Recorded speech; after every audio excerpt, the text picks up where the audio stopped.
Alright, hello guys, thanks for tuning in.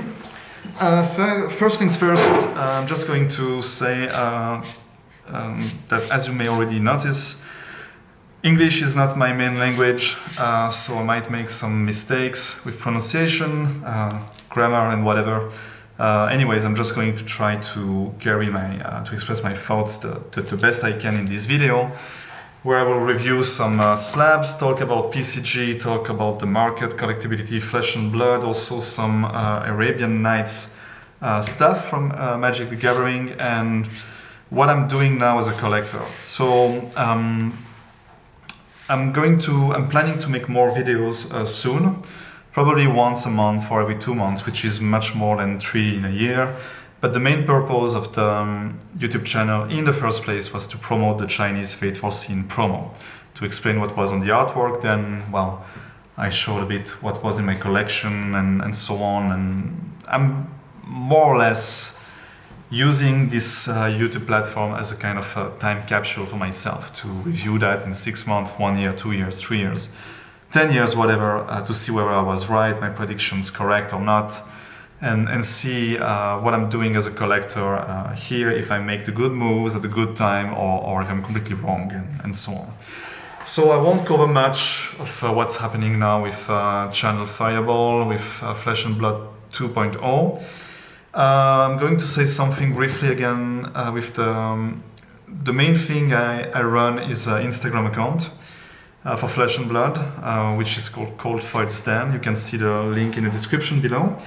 The point, briefly speaking, to introduce you to that is to showcase, display some cold foils, the different angles, and to help people who want to buy before making the purchase to have a good look at what the cold foil is like. When I first started Flesh and Blood 18 months ago, I heard cold foils everywhere, like on eBay and so on in the groups. And when I saw the pictures, I had actually no freaking idea what was going on and what that was. So I thought it would be useful to do so. And that's what basically the Instagram account shows you. Shows you that if you never handle the Heart of Fendel or Eye of Ophidia, they're like completely different cards, of course with the artwork, but also with the cold foiling. It's pretty much different processes, and Stormstriders is another example with any other cold foil, and more recently we have Spellbound Creepers, which is a kind of very weird cold foil. It looks pretty cool, some people don't like it, I think it's pretty amazing. But yeah, not all cold foils are created equal, and I think it's important to have a place where you can see that, compare, and decide for yourself. So why I haven't published much on Instagram is because I was busy with the Nationals. Then had to move to Europe for a couple of months, come back here to Taiwan. It's been stressful with quarantine, all the stuff in between and other things I collect, job, been kind of overwhelmed. But I'm slowly back. I'm going to review some slabs today. As I said, talk about collecting. One of the other reasons why I haven't published much on the Instagram account is because I don't collect now the new sets. So I finished the master set of Tales of Aria. Monarch I don't really care for now. Everfest, Crucible of War, I'm basically out for now because I'm mostly accumulating Arcane Rising and WTR Alpha. I think I still don't have what I need, or at least as much as I need with the grades I need and that I want. And some people recently said that collecting Flesh and Blood was pretty much dead. It's a player's game. And I think this is pretty wrong. If you have paid attention to the market, it's getting more and more difficult to get BGS 9.5 legendary equipment. They basically disappeared from the market. It's getting tough. The Rainbow Foil Majestics are like an absolute nightmare to find. If you have some, you can really consider yourself lucky. These are really scarce items, and I have quite some trouble to finish the Arcane Rising ones. Still, at least in the condition I want, and so on. And all the clean copies everything's nice basically has disappeared. Of course, you have from time to time one guy or two selling some stuff, selling out, moving out of Flesh and Blood, or just, I don't know, changing their deck. So you always find deals, but it's definitely not as much as it was a couple of months ago. Well, you tell me if you think my observation is correct or not, but it seems more like a kind of phase where when something disappears from the market, well, sells on the market, it disappears from the market. It's not like I buy that for 2K and then I flip it for 2.5. Not much like that. It goes into collections. Sometimes some people buy to upgrade, sell the lower copy they have, and that's basically it. So yeah, part of the reason why I haven't uploaded much stuff is because on Instagram I covered almost 100% of WTR Cold Files and Arcane Rising, the last edition being this one that I was missing. And since I don't play the new ones and already cover the content, there's not much new content to make. I'm not going to make stuff just to make it. Yeah, so I have some slabs here. I just want to briefly talk about PCG. Right now I think PCG is kind of the way to go if you have new cold finds. Even WTR, I mean, I was part of a community batch, thanks to Saint from Fable Hunters for that. Really appreciate the help and everything that happened with the grading. I'm pretty happy with the slabs. So if you follow him, you know as well that BGS has been facing some kind of issues recently with quality control. Unfortunately, I don't send as much cards as he does or other collectors do to compare, but from what I've seen on video, that was kind of pretty sad. I mean, damage, edge, and so on, the case that break open, they're not even glued. I don't know if they use glue or whatever, like, and yeah, that was kind of painful to watch. So PCG, yeah, I'm pretty happy about it. I have a few complaints that I'm going to make now, but briefly to compare here, we have Ironhunt Helm, 9.5 basic. There's not so much wave on the inner sleeve compared to BGS. You see all these waves with the inner sleeve. So you pretty much have like a very transparent, close to the card. The front glass is pretty close. So it's really like if you can really admire the card directly. I don't know how to say that, but it's not as thick as a BGS. Of course, you can admire the card with this as well. It's meant for it, but this is closer and gets you a better close-up of what the card actually looks like. I found it easier to spot, for instance, surface stuff, as well as the corners and so on. It's just a bit unfortunate, as one of my friends said, James Badger, the inner sleeve and this kind of plastic inside is too close to the edge, so it makes it a bit difficult to see if there is any problem with the edges. But that's okay. That's okay. So one of the things I don't understand with PCG is the surface grade. So this Goliath Gauntlet has a binder ding. It has a problem, so I knew. So it's 8.5, I get it. I think it's pretty good grade. Given the damage, it's fine. But some other cards, sometimes you hit a 8, 7.5, and I have actually no freaking idea what the damage is, what's going on. So yeah, this is just your basic equipment. Here we have a nice 9 quad tech plating, 9 quad bracers, 9 basic plus scap skill, 9.5 basic, and here we have 2 masks. So the problem here, you have 7.5 and 8.5, and this is pretty much also a second complaint I have with PCG is consistency within their grades.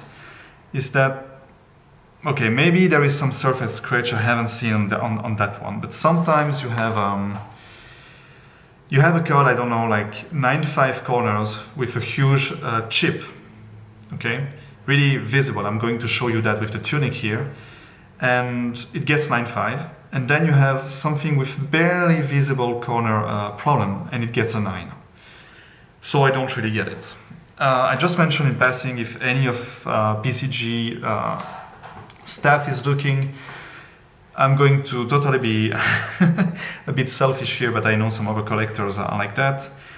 There is a problem with the mask, so it's the blue stain. That's why it's got a bad surface grade. There is a blue stain sometimes in the credits down there. And it would be nice if that was considered as a variant, because so many masks of the print run of WTR Alpha have this problem that it's not just one misprint or one problem of one card, it's just an entire print run that got the problem. So maybe it can be considered as a variant, like the Desert Mirage in Arabian Nights, if you know what it is. It's just something I'm throwing out there because it's a recurring issue, and yeah, maybe there's something to be done with that. Okay, so let's just compare now this tunic with this quad helm. Let me try to get a bit closer here. Sorry, chair noise. Okay, so here's one of the issues I'm mentioning. So this is 9-5 corners, 9-5 corners. All right, okay, so as you can see, the corners are amazingly clean. Okay, there's probably, don't know if you can see that one, a very little thing here, very little thing here as well. And now, so this is 9-5, and now we have the tunic, and I think you can see the top left edge. There's a structural damage there, as well as a big chip right there. So I'm a bit surprised that this hits. So this is 9-5, fair enough. But that this hits a 9-5 as well, it seems to be like quite, how do you say that in English, like a stretch? I mean, there's really a big difference, and that's sometimes happening with other cards as well. Of course, I'm happy to have a 9-5 quad tunic, but it's just something I'm flagging right now. Then these are all like basic stuff. Common equipments, breaking scales. I was lucky to get, I think, a 9-5 of each common equipment. Well, spoke too fast, not that one. And yeah, so I'm going to have more PCG returns soon. I send stuff for some players here from Taiwan. We make a grouped submission to New Zealand, and I would like also to take the chance to thank Matt Rogers for helping us out, for being amazing with all the process, the shipping and everything. It's being handled perfectly. And yeah, I mean, for the price, there is nothing. I see no downside to grade your Flesh and Blood cards with them.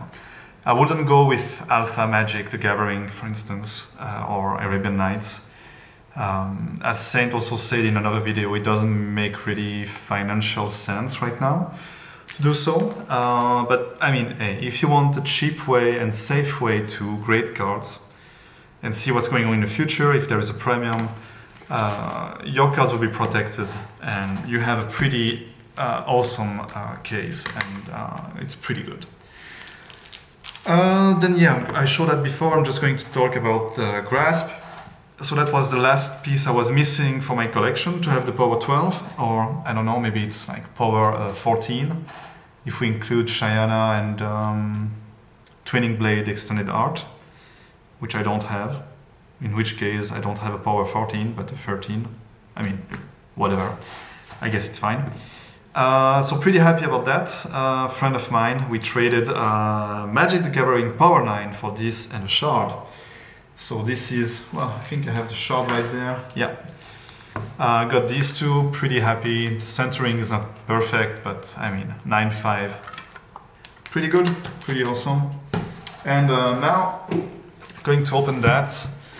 There's the reback sealed of death from DHL, and but before I open that, let's return briefly to collecting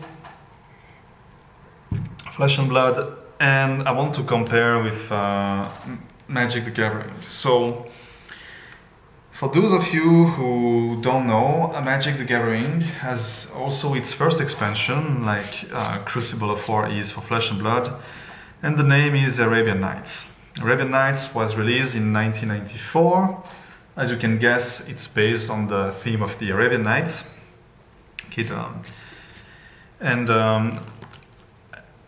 a very small set, very collectible, a lot of iconic stuff in there, like Jusum Gene, library, and so on. And I recently restarted collecting that because I think there is a problem with Arabian Nights, which is the price and the market. So I guess, tell me what you think about this claim in the comments. One good way to enter a market or to see what's undervalued and so on is to start with the sealed product. At least that's what I did with Arabian Nights. So I was looking on some website to acquire some cards from my childhood and so on, and the cards were pretty cheap, like $20, $100 and so on. I mean, it's still cheaper than a gold foil here for a 1994 product. And I was wondering, like, hey, how much is a booster box of Arabian Nights? Okay, then you look on eBay, you look online, and you don't find any listing. You don't find anything. I've been asking a few friends and so on, and basically, they don't exist. And even if they do, the people who have them are not letting them go at all. And the price, roughly, I guess you will have to spend, if the person is willing to sell, roughly $500,000 to have a booster box. So we have this first problem, is that the sealed product doesn't exist. Then you have booster packs.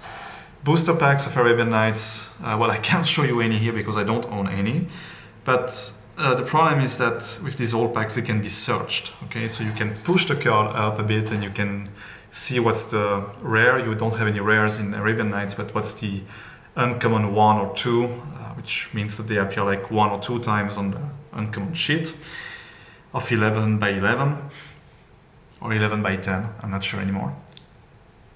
And finding a loose pack that's not searched is really difficult. And if you have a pack with provenance and so on, you probably have to spend between mid 4 figures and probably higher, depending if it's graded or not. So what this means, and my point here, is that you are not going to see any new supply of near-mint stuff from Arabian Nights entering the market anytime soon. Basically what this means is that what you see on the market for Arabian Nights is what's left. Okay? And I was like, fuck, pardon my language, but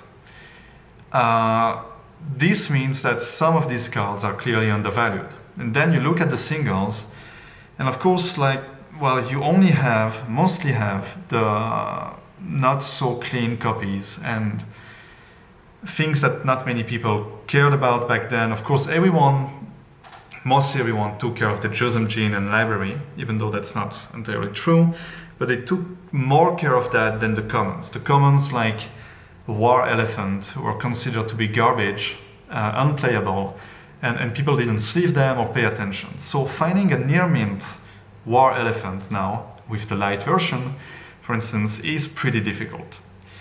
And since you don't have much more new near-mint copies entering the market, that also means that people who send stuff, if they're willing to send stuff to BGS, I'm going to take BGS here as an example, it's very unlikely they're going to hit a 10, a 9.5, or even a 9, depending how. I saw pack fresh Arabian Nights hitting 8 basic, 8.5 basic at most.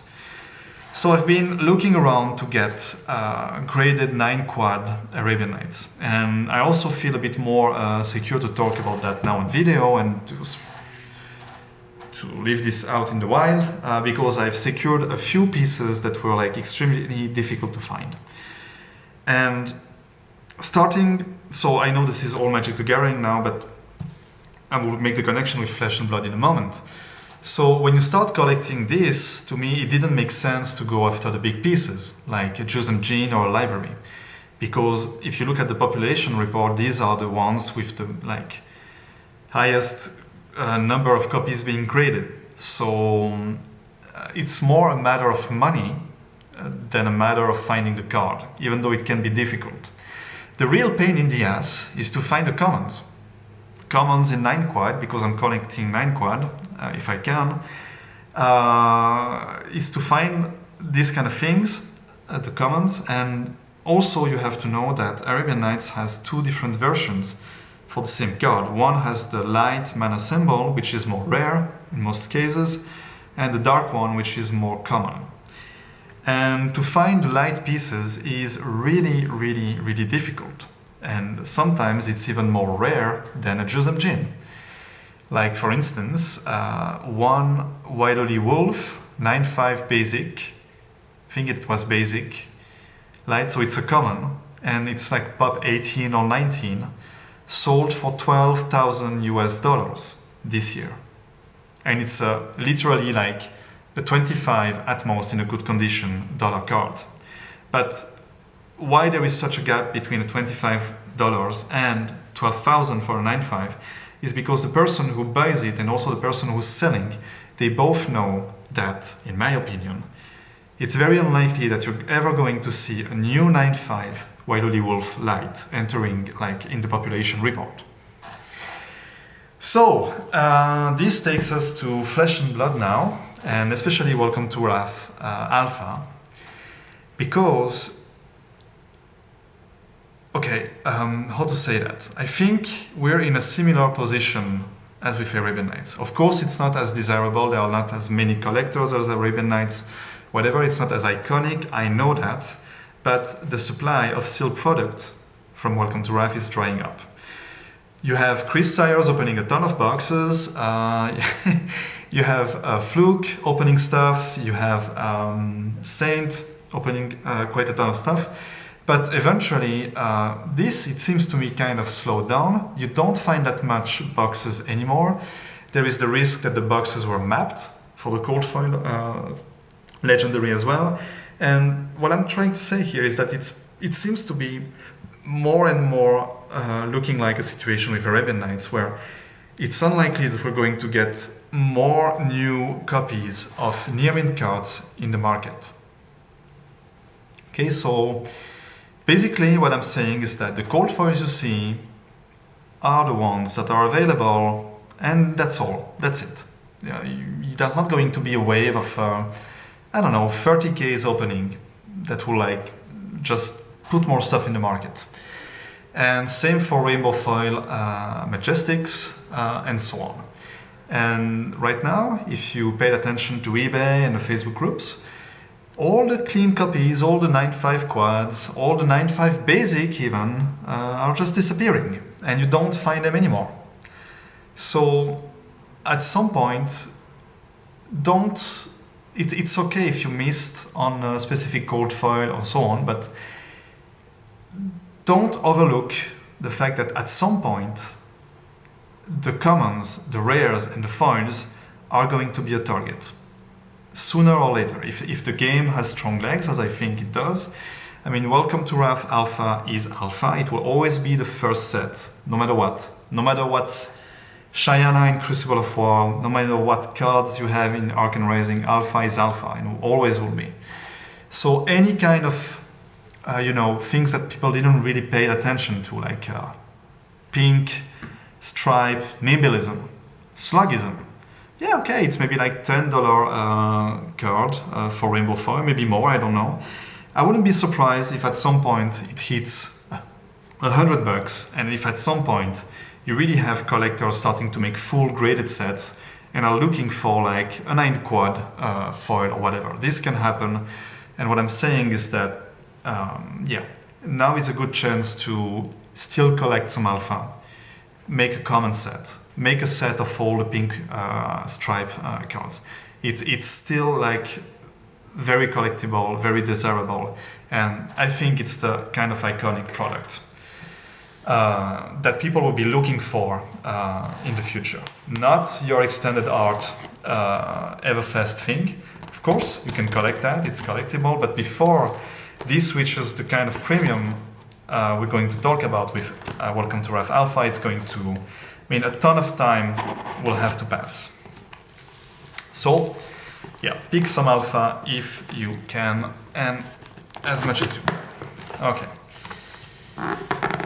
So, let me just open that as a proof of whatever. I hope the seller honored the deal. So we have nothing here. Okay, great.